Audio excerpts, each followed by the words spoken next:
Shri వేగచంద్ర school Bandipalem 1వ తరగతి చదువుతున్నాను. అందరికీ తెలుగు భాష దినోత్సవం శుభాకాంక్షలు.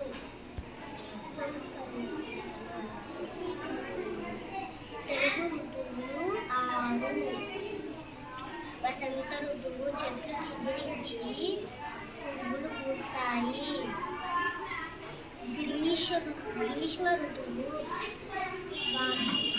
ఎండలు బాగా కాస్తాయి. వర్ష ఋతువు వానలు బాగా కురుస్తాయి.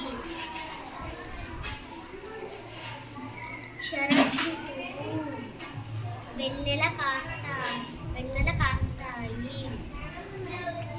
హేమంత ఋతువు చలి మొదలవుతుంది. శిశిర ఋతువు ఆకులు రాలుతాయి. ధన్యవాదాలు.